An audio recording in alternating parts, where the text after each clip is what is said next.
Perfect. So we're going to talk about moonlighting today. So moonlighting from an employer's perspective, from the specs of an employer, right? What is right? What is wrong? We'll try to gauge it together, right? If you have any questions in between the session, please feel free to drop them in the chat box. I'm the host for the day, and we have Aruna with us. But again, we're just going to talk about this, and then I'm also going to post questions to Aruna, and also going to take some questions myself.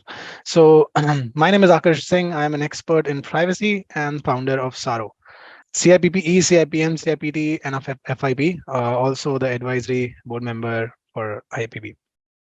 So these are a few credentials I have. What I do usually is I implement privacy programs in the industry, and also I kind of run a company called Tsaaro Academy where we train people to make them the best in privacy, right?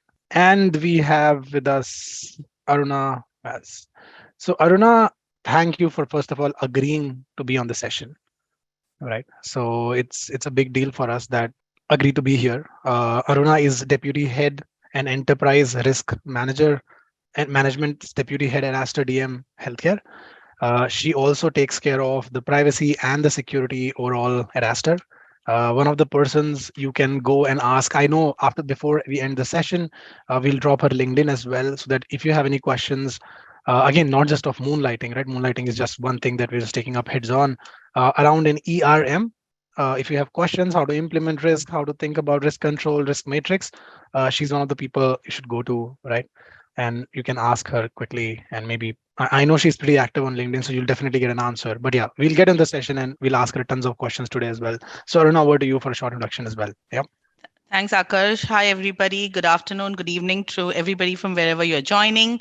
Thanks for the lovely introduction, Akash. My name is Aruna Vaz, and I'll keep it very brief. So, as Akash said, go ahead and look at my LinkedIn as well.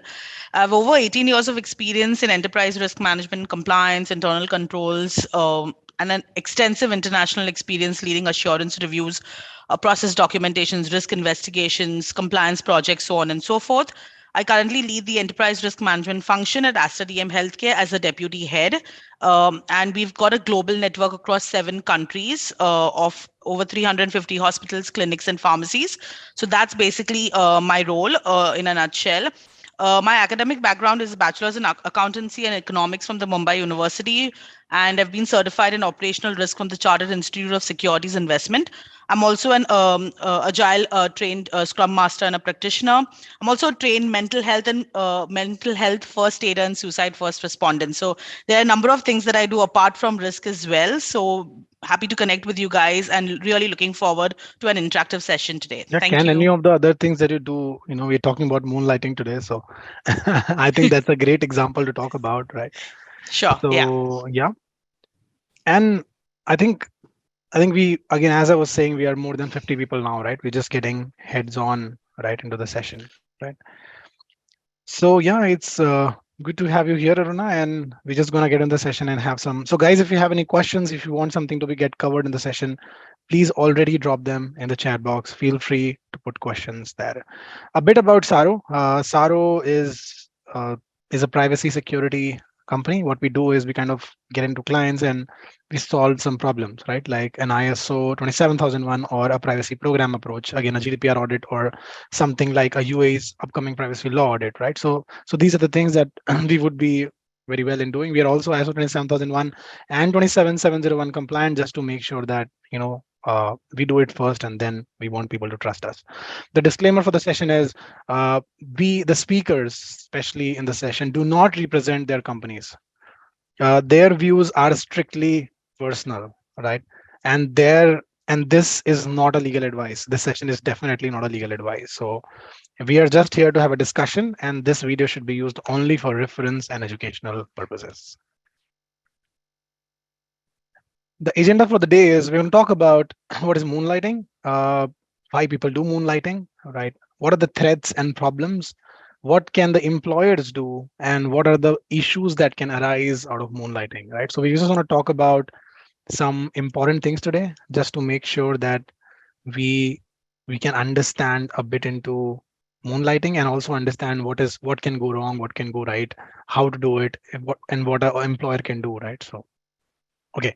So I have a question for you before we start the session, right? And also this question is to you, Aruna, after people answer, right? So moonlighting is when an employee has two jobs that he juggles between same work hours. Right? Yes or no? So we have more than 10 answers, and most of the people here, or rather half of the people now, say false and true. So Aruna, what's your perspective? What do you think, what is moonlighting? Is it that somebody is in the same work hours, right? I have like, should I have two laptops, one for Tsaaro and one for, let's say, X company, right? And then I keep working. Is that moonlighting or not? Yeah, what do you think? Uh, so for me and for most people, it's actually not a new concept, Akash. Just pause a bit to kind of explain that. Yeah. So some of us and most of us, whilst we were in school and colleges, would have taken private tuitions from our school teachers. Yeah. Yeah. Yes. No. Yeah. These teachers taught us during the day, 9 to 5 in school, and then provided us tuitions in the evening or over the weekend. Yeah. We've got housemates on an hourly basis. Housemates work in several households each day. These are some examples of moonlighting, basically. So, working a second job after regular business hours is known as moonlighting. Usually, as a part of moonlighting, in addition to the regular 9 to 5 job, as the main source of income, an individual would work possibly with another company, usually in the evening or night, to supplement his or her income. And that's where the term comes, where that's where the moonlighting term comes, because after concluding their day shifts at their primary employment, employees choose to work under the moonlight rather at night. So that's how the moonlighting concept has come. If I've got 1 more minute, Akash, I'd like to explain 4 types of moonlighting to this group. So blue moonlighting is one where it's a term that's used to denote failed efforts at moonlighting. So we'd all agree it's not easy to have two jobs in a day. Yeah, for many, for me, definitely not. The scenario where an employee finds it difficult to manage both jobs together is called blue moonlighting, or rather failed moonlighting. Yeah. The second type of moonlighting is quarter moonlighting. Every second job may not be full time. It could be a part time job as well. So, quarter moonlighting is a practice where an employee works in a part time job after his or her regular shift. Yeah. Then there is half moonlighting. It's basically spending more time than required by a part time job in an additional work. Usually, the term half moonlighting is used when an employee spends 50% of their available time at a part time job. That considers to be in half moonlighting. And last but not the least, full moonlighting, which is basically managing two full time professions, jobs in parallel. Some individuals may even build their own businesses while continuing to work at their normal jobs. Yeah. There can be scenarios where the social status of an individual is usually determined by their second occupation. So there are actually 4 types of moonlighting. And I thought that it's necessary that individuals understand what basically moonlighting is and what constitutes each within each type. I think where we are all, going right or wrong is something that we really need to understand, right? What is, and I think moonlighting or a concept like this, especially like a concept like moonlighting, is very interesting because it's also a concept of ethics, Yeah. right? So what are we doing, right? Do we have trust? Can we be trusted, or are we, like putting in, tons of IT, like in our income tax returns, we are putting in a good amount of stuff, right? So are Mm. we doing something right, or are we doing something wrong? So that's something that is, I think it's also a question of ethicalness, Yeah. not just a question of moonlighting. And I think definitely doing, I think you explained it very well as well. But right, but why do you think? I think the important thing is also, why do you think it is news so much nowadays? Why are we Uh, talking about this so much? It's not a new concept, right? As you said, we have yeah. maids and we have, other people jumping jobs, juggling jobs. And why is it so much news, right? Talk about TCS, Infosys, we feed, yeah. Yeah. So for me, it's in the news, and basically it gained public attention after Swiggy. We've all heard of Swiggy, right? It's a food aggregation company. So they basically put it out there saying that they're permitting their staff to work on outside projects for pay or for a fee subject to specific parameters and constraints in early August this year. So that's where the whole concept came out, at least for me. And I got to know that possibly that's what it is called. It's called moonlighting. So according to the recently initiated Swiggy moonlighting policy, their regular employees are free to take on any job or activities that can be completed after hours after their Swiggy shift, basically, or on the weekend without affecting their productivity or posing a conflict of interest with the regular job. So all they need to do is they need to get a pre-clearance for those initiatives, the side gig that they want to do. They need to kind of ensure that that does not potentially, present a conflict of interest situation, or interfere with their existing Swiggy job. So that's basically where it came out for me with respect to the moonlighting concept. And as I said earlier, it's not a new concept. It's just more in the news because of that. And then there were these very nice news articles about what Wipro had to say and what TCS had to say, what Cred had to say, so on and so forth, because every company had their own has their own stand when it comes to moonlighting, right? So Yeah, and it's interesting stance, right? Everybody has is coming out with a different thought process because I think most of the companies are coming out and saying this out loud because there are issues with ethics. yeah. And then I love how everybody comes out so and speaks about things like why it should be allowed or why it should not be allowed. And also I just heard that some of the ministers in the country, they kind of said something and then everybody, there was a meme war again on Twitter, right? So it's interesting to see how the industry is, how the country is, how the trust kind of survives. But why do you think? And I also, this question is for everyone, right, on the session, right? And if you can just put it on the chat box, right? So why do you think people do moonlighting, right? Why is it needed now, or maybe ever, right? It's not a new concept again. It has been, people have family businesses that they run on weekends. Some people have extra cafes that they run, right? They have tons of things people do, right? But why do people do that? Why is it needed or not needed? Should, like, what's your perspective on that? And people on the session, what is your perspective, right? Why do you think? And in the chat box, right? Yeah. What do you, Yeah. Arunaya?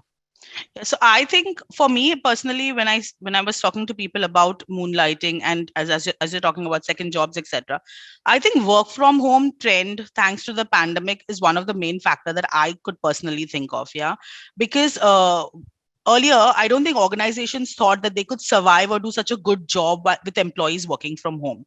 Now employees are realizing that I can do my work from home as well as I have spare time as well. So I can, there is no boundary between this is my work time and this is my home time when it comes to work from home. Some people have commented in the chat as well. So like there, it's money, yeah, uh, or low salaries or low incentives, high inflation rates and cost in goods and services. People are wanting to look at how you can earn some anything apart from what your employer is kind of giving you. Yeah, there have also been a lot of news about mass layoffs and new hire freeze, etc. So that's another maybe motivation or incentive for people to kind of moonlight. Yeah, I also believe the startup culture also has a lot to do with moonlighting.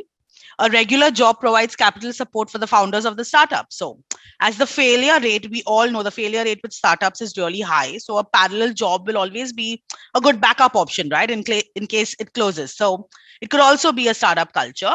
And last but not the least, I also think it's upgrading of your existing skills. So, a person could think about a concurrent employment to advance their existing skills and then think about pursuing a career path that feeds into their interest and passion. So maybe they pick up something which they are possibly not able to do as a full-time job, because at this point in time that passion may not be giving them the money that they need to kind of run a house, for example. Yeah, and maybe they can take out some time after their work to kind of pursue that, and then they realize that in that process they're able to upgrade their skill, and then possibly pursue that as a full-time job in future. So these are some of the things I feel that motivates employees to kind of moonlight. Yeah. and and being a startup at Tsaaro, right? And I find this very interesting, and because I get the point, and in terms of risk, even as a founder, I get it, right? It's that you don't know, and especially in current times, when we don't know how things are, and things are going in a way they are.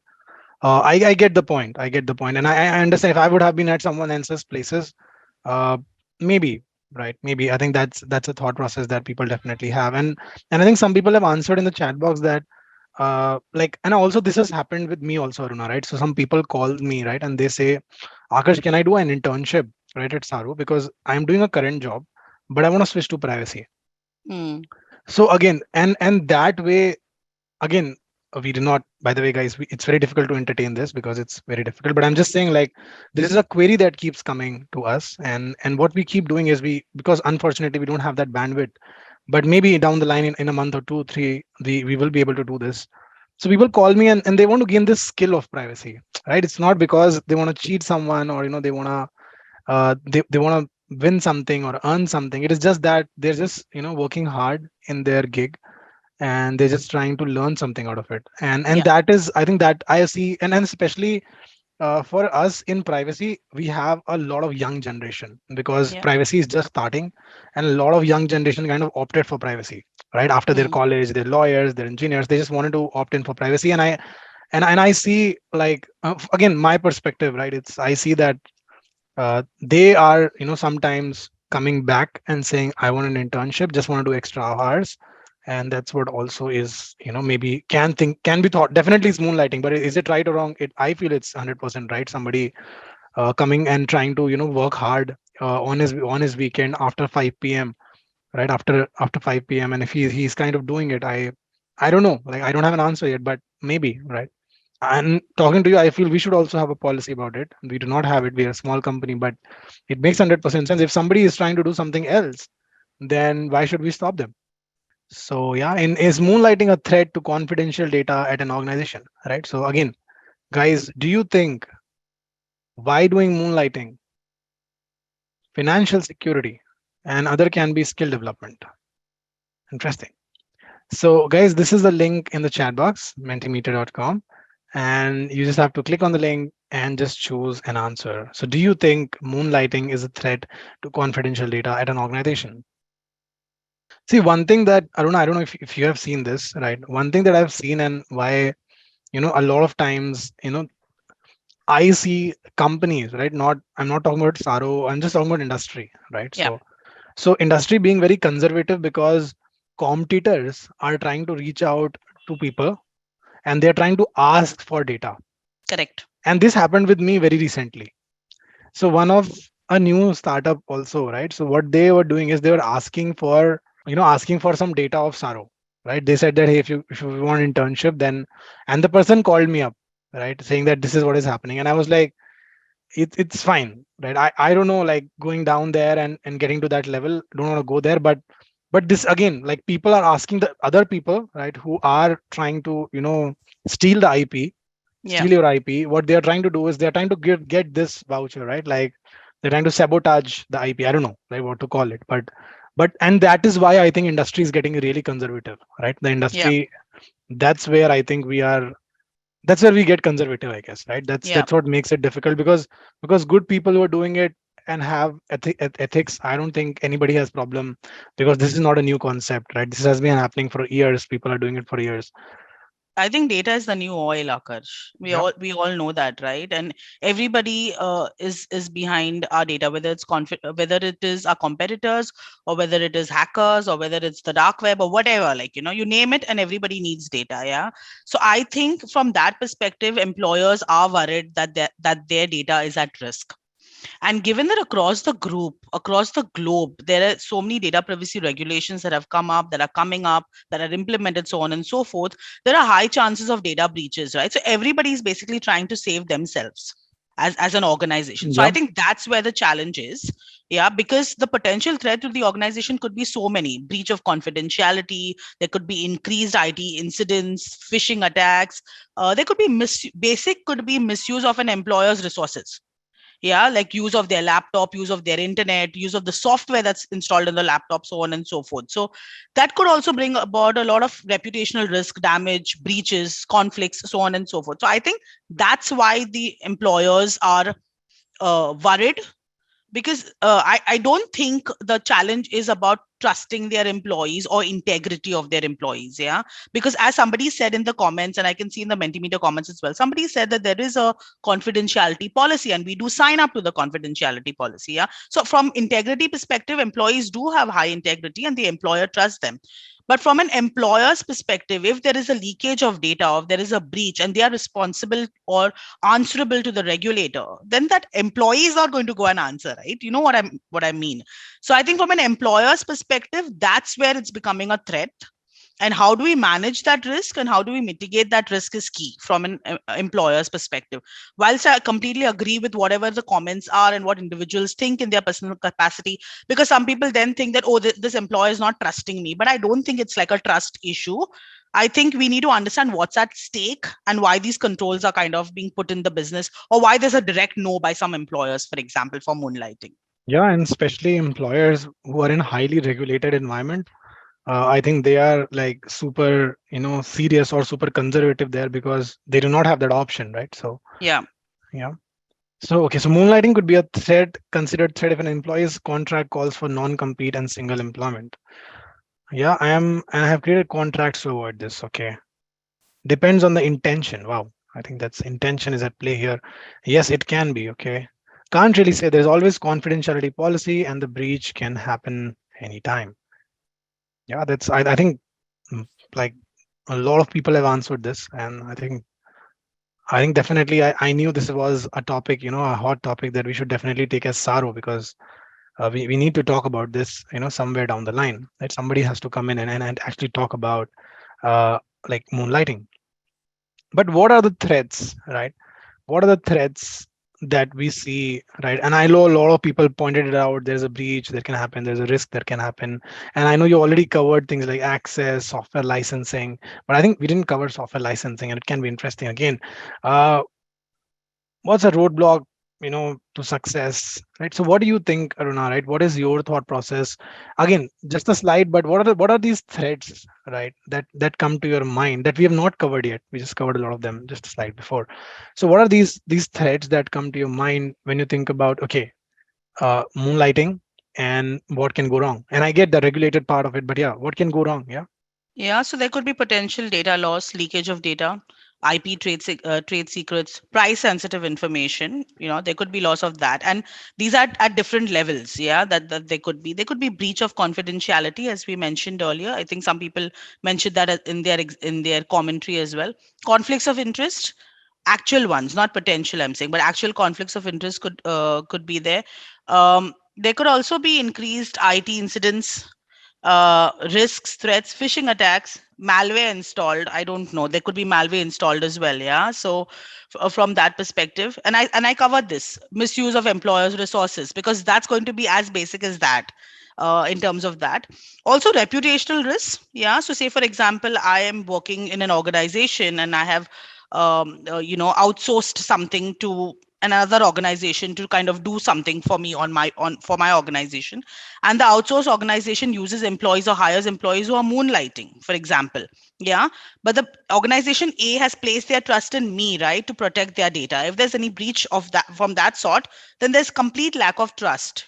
From that perspective, so I thought those kind of things, like you have covered things like it could be roadblock to a company's success and financial growth, etc. Because everybody, at the end, we're in this business to make money. So yes, there are a number of those aspects as well.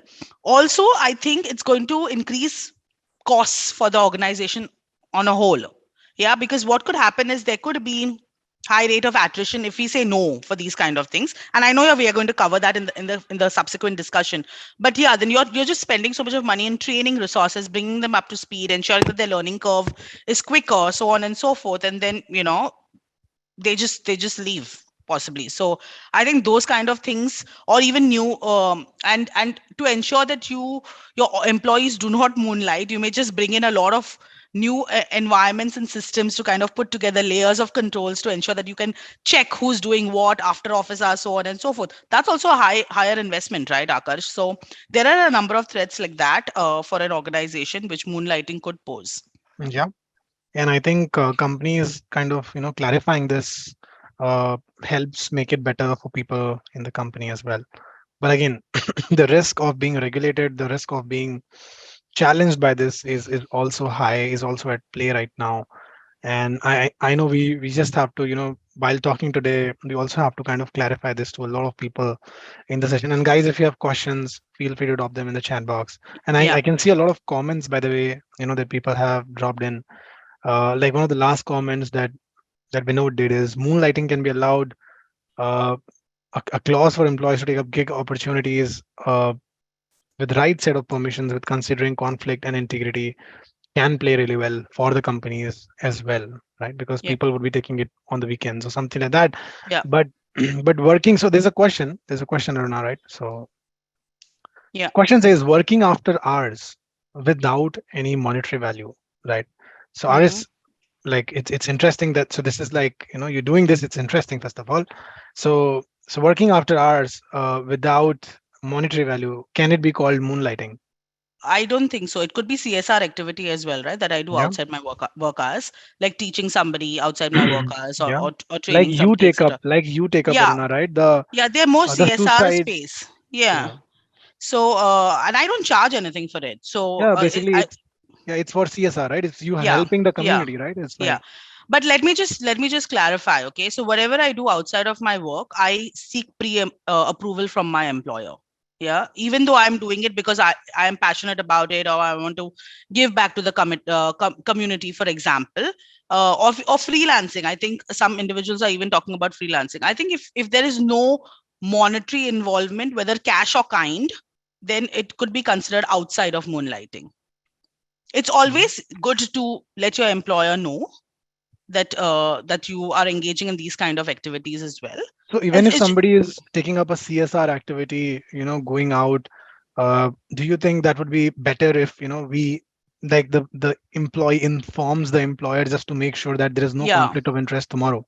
Yes, yes, I think Yeah. so. Also, there are other and I'll just give one example that I can think of. Okay, so you all know about those staying in Mumbai would know that there were a lot of these conflicts with respect to the metro shed to be held in RA, right?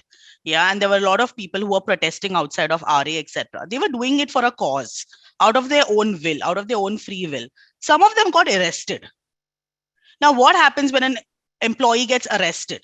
Yeah, within an organization, we do have very strict checks when it comes to background verification, right? Of employees, we don't want Yeah. any criminal records.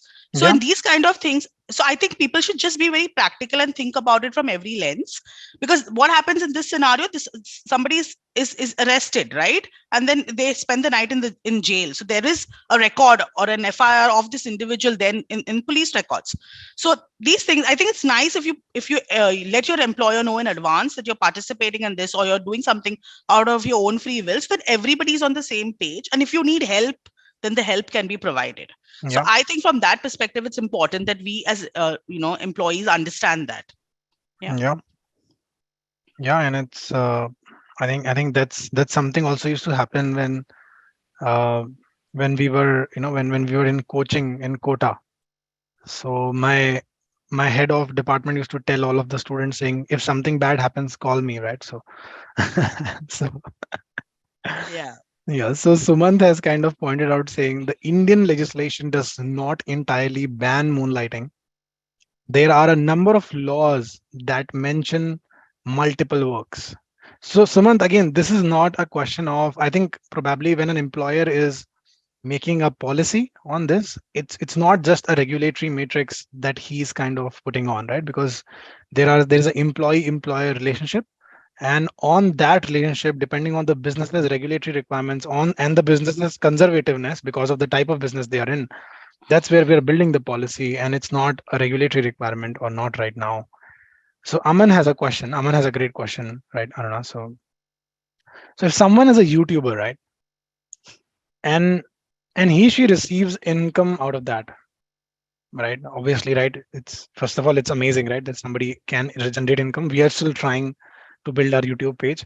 So but if someone does that, right, viral, reels are viral, right? Everybody knows them, right? Is that moonlighting? So if you stick with this with the plain funda that if you're doing anything outside of your work and you're earning money from it, then it gets considered as moonlighting. Yeah. But as I said, pre-approval is really easy to kind of take, guys. Also, YouTube content. What's the content like? Is the content and Akash did a very good disclaimer right at the beginning, and he said that these are our views, and they are not the views of our employer. Yeah. So does the content on YouTube or any social media page pose as the views of the individual or that of the employer? Yeah. So those are some things that we need to look at. We need to, when we're working for an organization, the whole brand and reputation piece is really important. And it's not financial, right? It's non-financial risk. So it's usually kind of ignored. Yeah, but I think these kind of instances have to be looked at. For me, the it's very plain and simple. If I'm doing anything outside of my working hours, even on the weekend, and it's going to fetch me some money, then it gets classified as moonlighting. So I've kept it as simple as that for me, and that's basically how I ensure that my team also works on the same lines. As I said earlier, it's not the views of my employer, but I think it's easier to kind of then just keep it the definition basic and simple.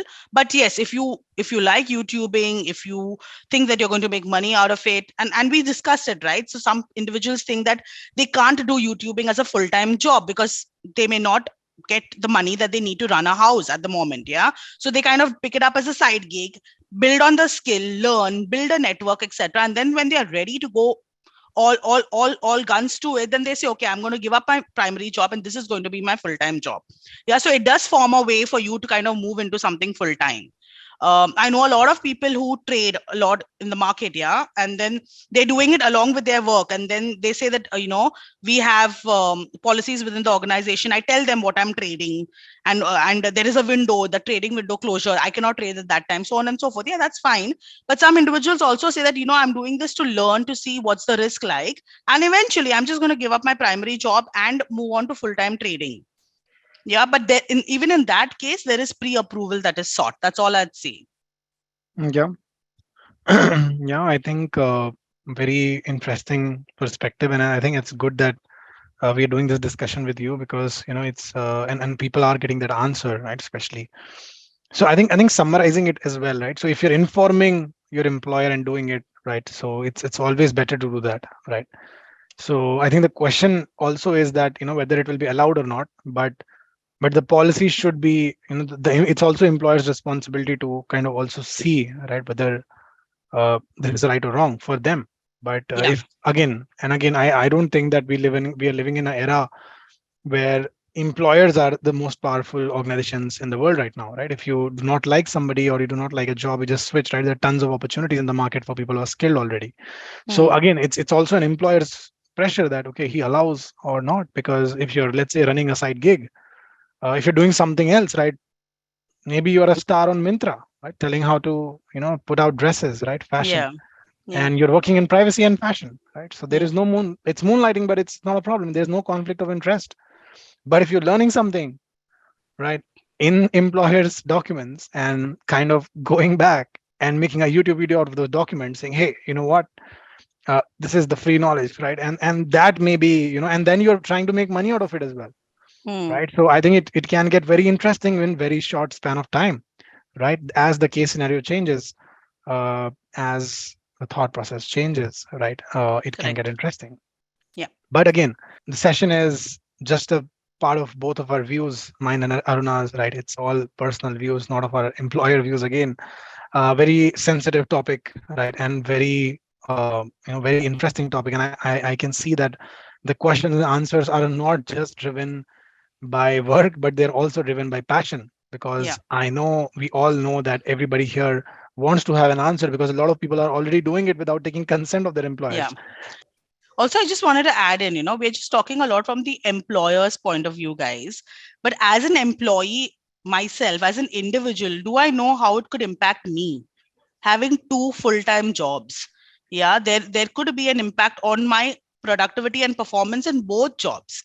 Yeah, there is a lot of fatigue and mental health issues and overall physical health issues that come with it. So I don't think we've understood the whole thing, in totality. And possibly doing a side gig for a couple of hours, you get an extra income, so it kind of excites a lot of people, especially the new generation or that we were talking of, Akash. But I think individuals also need to see what's the impact on themselves as well. Yeah, when they're thinking of moonlighting or thinking of picking up another job, because it's money is one thing, but your own health, whether physical or mental, is also important. Yeah, and if you're an employer who's employee who's of high integrity, you would not want to affect the productivity of both the jobs that you're doing, yeah, or the performance of both the jobs. So I think that aspect also needs to be looked at, or at least considered. I think we are getting into something very sensitive, and in terms of mental health, and I'll tell you my perspective. Okay, so what happened with me? So in my past employer, right, I used to wake up at 8 a.m. So I uh, like moonlighting was like a faraway thing. So moonlighting is like, let's leave that behind for a second. So in my past employer, Aruna, and even in this company, right, founded this company. So I have been waking up at like 8, like I start work at 8 a.m. So I used to do first project, right? Then from 4 p.m. I used to do second project, right? And after 8 p.m., I used to get out of the office. So, and it's not about good or bad, but at that point in time, I was learning, right? And today, because I focused so much, did that hard work in that job, and a lot of people I already knew them, I still know them. They did moonlighting, right? Where they thought that okay, I'll just earn 10 extra bucks, right, or 10,000 more rupees, or 50,000 more rupees. But I think overall, if you look at a career, right, a long term career, when you are trying to put in 8 years, 10 years, 12 years of strong experience in your job profile, then you need to focus also, right? We can't do 10 different things. It's especially for today's generation, our generation, it's we are very focused, right? I get it. Yeah. Some people think that okay, I'll earn 50K more, and I get it. Yeah, some people need it, right? And I am not against it, or I'm not saying somebody's right or Hmm. wrong. Some people's families need it and they do it, right? And I get it. Yeah. But but it I have not seen. So my manager used to tell me, right, not my manager, a director, I knew very well. So I asked him about this, right? I asked him, why don't you change jobs, right? Like you see nowadays, right, the retention is like 1 year, 2 year, everybody switch jumps jobs, right? Hmm. So I asked him, like, don't why didn't you ever jump a job, right? So, and he said something very interesting to me at that point in time, and I never changed employers. I just had one job, and now I have another one. So I never changed employer. So that kind of stayed with me. So what he said is, he said after 4 promotions, same salary will be there, right? After 4 promotions, there will be same salary, but I get 4 promotions faster if I stay in single company. So Hmm. jumping is not helping me, or did not help me. And obviously he made director. Now he would have made partner, right? And that is the person that, again, I see a lot of people who are there going to the top quickly. But again, this is not a question of moonlighting or something. Yeah. But again, in terms of mental health, and I really want to talk about this because everybody loves talking about moonlighting, but people forget talking about their mental health and the amount of stress that people have to get in to develop a skill also. Correct. And I think, and I keep repeating this. I don't know if it's true or not in your perspective. And I keep repeating this around, like before COVID, jobs were easy. After COVID, jobs are difficult because Hmm. since we have gotten online, everybody is, and not just me, right? About my team, I'm saying even my clients, right? They're like, "What did you do for 3 days?" Hmm. Right? So, earlier, everybody used Hmm. to see each other, but now it's getting more difficult, right? And Yeah. I don't know if that's true for you, but I see this around, right? And again, a perspective. Yeah, yeah. Also, another perspective to just throw into that is you could be moonlighting and doing a lot of things together, and you'd say, "I want to I'm getting a skill or learning an experience." But as Akash said, you'd be missing on focusing on one core thing and becoming a master of all rather than a jack of all trades. Also, how are you going to represent all of this on your CV? Yeah, how are you going to represent? Ki I did so many projects and whatever. Just, I mean, that's what I'm saying. Job. So there, it will be like series will be in 2 parts: job and then freelance. So Yeah. So you need to think. So that's what I said earlier as well. You need to be practical in what is possible and what is not possible, and what is possible. Then how do we kind of seek approvals? How do we talk to the right people, so on and so forth. So I don't think any employer is stopping us from growing, learning, etc. Because it's not only their journey, but it's our journey as well. But what is practically possible to be done, and what is ethical needs to be. That is the right. What is the yeah, right thing to do? That has to be done. Yeah. and we also discussed that there's a pressure on employers also today, right? It's not like Correct. they can just put in some XYZ policy and people will stay, right? Correct. So it's a two-way thing. So if you're going to them and saying something about it, this is not an era where they will say no if it's ethical, right? They cannot. Nobody wants to say no because retention is a big issue, Yeah. right? Okay, so now the question comes back to the answer, right? We discussed a lot about problems, what is happening, what is good, what is bad, perspectives on mental health, right? Interesting perspectives on mental health, right? Important perspective, and I think we should do a webinar on mental health, right? It's so important nowadays. The legislation in India does not entirely ban moonlighting. Yeah, Yeah, but if you look at it from, say, for example, the Factories Act of 1948, it has section 60 that talks about restriction on dual employment, or section 65 of the Bombay Shop and Establishment Act 1948 mentions restriction on dual employment on a holiday or during leave. So they're not directly talking about moonlighting, but there are certain legislations here and there that talks about moonlighting. I think the first and foremost step as an employer is to create awareness, to create education among their staff about what is moonlighting, why are they saying that it is going to be a threat for them as an employer, what legislations are there within the geography that the organization is operating, and this should be an ongoing exercise. I think first and foremost that.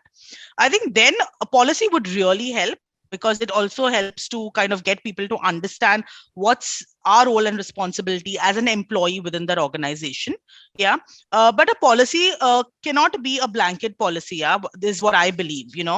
There needs to be a sort of consultation with people from different work groups, and there needs to have a pre-clearance process within the organization. It's a good practice to have that.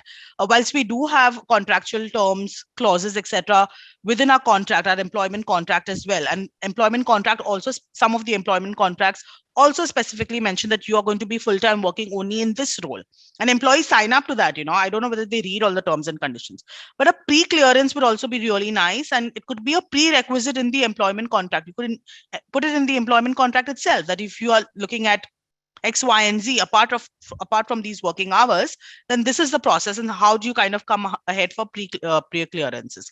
I think there needs to be a team or group of people who review all of these instances, provide approval on time, because there's no point having a process and having a policy in place, and then when somebody comes to you for approval, you don't know what to do, you don't know who's going to approve it. It's going to just delay everything, right? So then, me as an employee, I'd say, why do I even go to them? They're just going to delay the whole thing for me, and things like that. So I think there should be an appropriate approval mechanism also. There have to be parameters that the organization needs to set, what an employee can do apart from their BAU. Yeah, for example, no conflicting roles, competition ke sath kaam nahi kar sakte, like no working with the competitors. They abide by the non-disclosure agreement, the confidentiality agreement, so on and so forth. So I think we could have certain parameters put in. I also think that when push comes to shove, invoking disciplinary action becomes key. Because when you have an entire mechanism within the organization and you're going out proactively as an employer and telling the organization, boss, this is the policy I'm creating, this is the process. Come, talk to me and tell me what else you want to do apart from your BAU. And if you're still not, say, open to that, to having that conversation, then the employer does have the right to kind of invoke disciplinary action, because then it becomes non-compliance among staff and nobody wants to kind of get there. I do know that certain employers also use tools to monitor and remain vigilant on where their remote employees, for example, are spending time, their time when they're working for us or when they're logging in after work hours, on weekends, etc. So there are tools available in the market, and there are employers who use these. Yeah, I also think that if as an employer you do not want to permit your employees to moonlight, then you could implement tools like these. You could also whitelist internet sites, and you could get your employees to use only those sites which are needed for business as usual activities. Yeah, for everything else you could set up a management process, like an approval process, if somebody wants to access another site. Yeah, so I think there are a number of things. It's a mix bag actually, and it depends on where you are on that journey. Because as an employee, I may have like trust on my employer, but there could be other employees who do not. So everybody's at a different journey or a different relationship status with their employer, if I can say that. Yeah. So I think it's a mix, but these are some of the things I think employers can do when they want to kind of permit or not permit moonlighting within the organization. Yeah, and I think we're also coming towards the end of the session, right? Because we're hitting time as well. So, but I know we tried answering, right? We wanted to take up the hot topic, right? The topic in the market, right? Because everybody's concerned about this, and we all are trying to find answers. Though we already have an answer, the answer is ethics, right? And I think once we have that answer, so we all are trying to make sure that we can do something about it, or we can at least manage something around it. But I will just remove the pin. Okay, perfect. So we both are there together. So, guys, I know it's Friday 5:20 p.m. and if you liked the webinar, if you felt that this answered something for you, or if you felt that okay, this is something that was important to know before I do moonlighting, so maybe write back to us sometime, right? Just to tell us whether it helped you or it did not help you, and we will try to come back with more webinars and more feedbacks. But yeah, looking forward to doing more. And Aruna, we're privileged to have you here, and with your experience and with your knowledge, right, not just of India and around the GCC. I think this is a webinar where a lot of people took a lot of information, and I know it will clarify their next steps as an employer or as an employee, right, in their organizations in coming days. And thanks a ton for coming and joining us and giving us an hour out of your important schedule. Yeah, Thank you Aruna. very much for having me, Akash. Thanks, Yeah, guys, for your questions. I hope you found it useful, and please do connect in case yeah, you want further clarification. yeah. Thank you, Aruna. Thanks a ton for the session. And it's a privilege. And thank you guys for joining the session. It's a privilege to host you. And I will see you in the next webinar or a next training, right? And have a nice day, guys. Bye.